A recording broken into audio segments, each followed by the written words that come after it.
G'day everyone, Jason here with a review of the Teenage Mutant Ninja Turtle Mutant Mayhem San Diego Comic Con Special Edition of Donatello. So there we have the packet. It's got some nice sort of graffiti art all the way around. A little bit happening there on the side. Donatello, Turtle Power on the back. Nice little sticker at the top. And yeah, so this cost an exorbitant amount of money. So the standard one, which is over here, goes for $15 I think at Big W in Australia, and this was $60 through Zing. So let's see if we get any bang for our buck. Okay, so it looks like there's a slip cover, so we'll pull this up. So there we have Donnie in the box.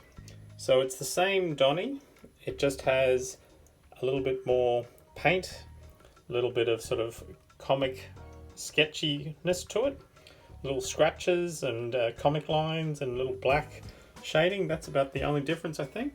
But let's have a closer look at Donnie out of the packet. Okay, so you can keep the container intact. It is actually a little sort of flocked display container, very plasticky though, but you can punch it back into shape once you've popped him out. And here we have Donatello. So he looks pretty much identical to the standard figure, other than the paint. You'll see there's sort of different tones of green on his legs. He's got sort of comic lines, he's got little scratches and things on his chest. He's got a little bit more paint. Really just some, two-tone paint on the purple. He's got the scratches. He's got a little bit more around the eyes. But apart from that, he's the exact same figure. I think the shell is, there doesn't appear to be any paint on the shell, just like the standard figure.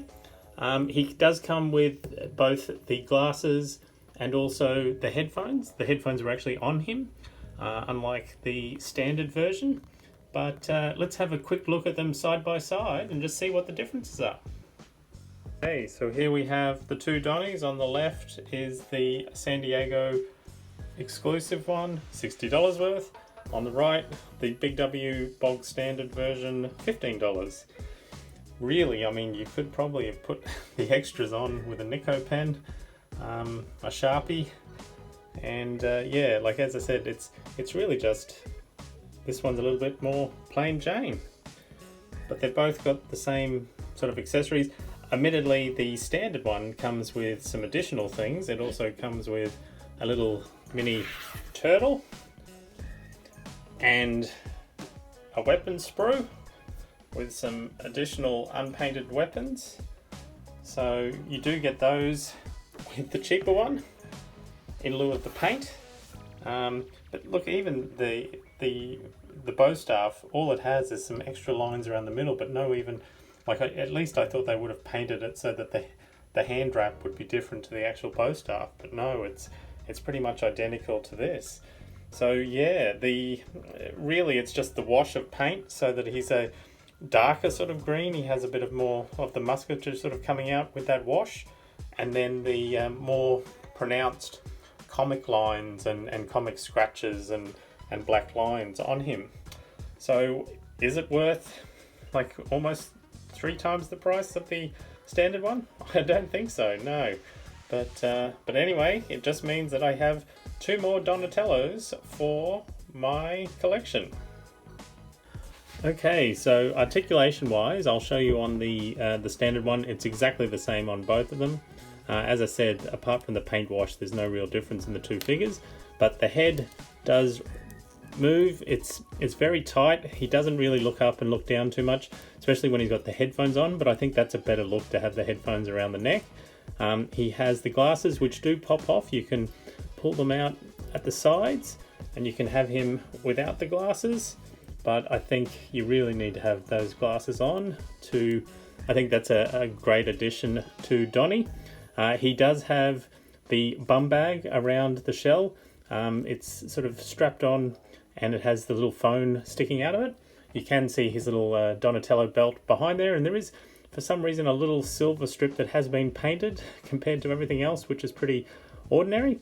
With the arms, they go, well, up a little bit higher than at the shoulder. He bends at the elbow only about just under 90 degrees. There's a twist at the elbow.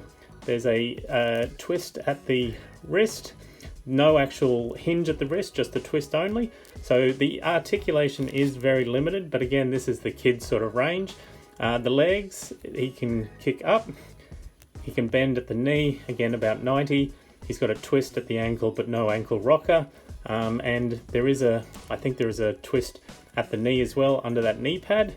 The legs, yeah, I mean, they can kick up a little bit, but without the articulation in the ankle, he's not gonna, like, he can't, if you put his legs wide apart, he does struggle to stand because his feet won't hit the ground. So yeah, I don't think there's any articulation in the waist. Nope, so there's nothing in there. So it is a very basic figure, but I think overall, I think it captures the sort of the likeness from the cartoon. Now, admittedly, we haven't seen it here in Australia as yet. It comes out in 2 weeks' time, and I'll be down in Brisbane for the Brisbane Lego exhibition. So I'll be able to catch this on the first night it opens on the 7th of September. But I'm looking forward to it. But yeah, overall, I think it's a good Donnie. I like the sort of, it's much more pliable at the back here, and he has the 2 long strands coming up the side. I do like the look of the headphones, the glasses, and the bandana. And overall, it's a really nice figure.